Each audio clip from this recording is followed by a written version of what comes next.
রাজধানীর কাঁচা বাজারগুলোতে শীতকালীন সবজির সরবরাহ বাড়ায় কিছুটা স্বস্তি ফিরেছে মানুষের মনে। সিম প্রতি কেজি 50 থেকে 60 টাকা এবং মূলা 30 থেকে 35 টাকায় পাওয়া যাচ্ছে। মানভেদে ফুলকপি ও বাঁধাকপি প্রতিটি বিক্রি হচ্ছে 30 থেকে 40 টাকায়। মাসের শুরুতে পেঁয়াজের দাম বাড়লেও এখন অর্ধেকে কমে 60 থেকে 70 টাকায় বিক্রি হচ্ছে। ব্রয়লার মুরগি বিক্রি হচ্ছে 180 টাকা এবং প্রতি ডজন ডিম 120 টাকায়। গত 2 সপ্তাহ ধরে অপরিবর্তিত রয়েছে মাছ, মাংস, চাল সহ বেশিরভাগ মুদি পণ্যের দাম।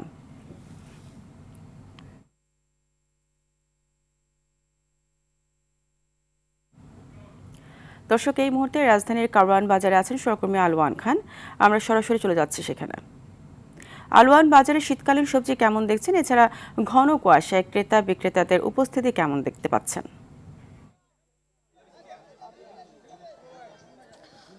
ফারিয়া যেমনটি বলছিলেন, শীতকালীন সবজিতে কিন্তু রাজধানীর বাজারগুলো টইটুম্বুর হয়ে আছে।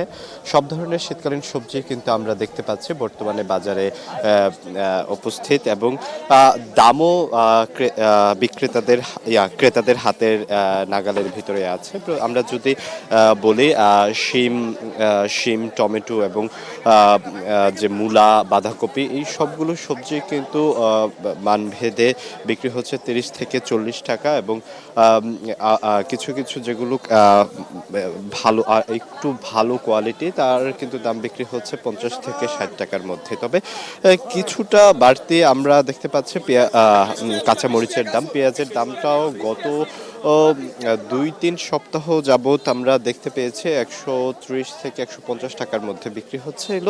আজকে কিন্তু সে পেঁয়াজের দাম 70 থেকে 80 টাকার ভিতরে বিক্রি হচ্ছে। তবে এই সবজির ভিতরে স্বস্তি আসলো, কিন্তু স্বস্তি ফিরেনি অন্যান্য মুদি পণ্যের দামে। যেমন হচ্ছে চাল কিন্তু অপরিবর্তিত দামে বিক্রি হচ্ছে। মাংস কিন্তু পূর্বের যে দাম, সে দামেই বিক্রি হচ্ছে, তা কিন্তু কমেনি।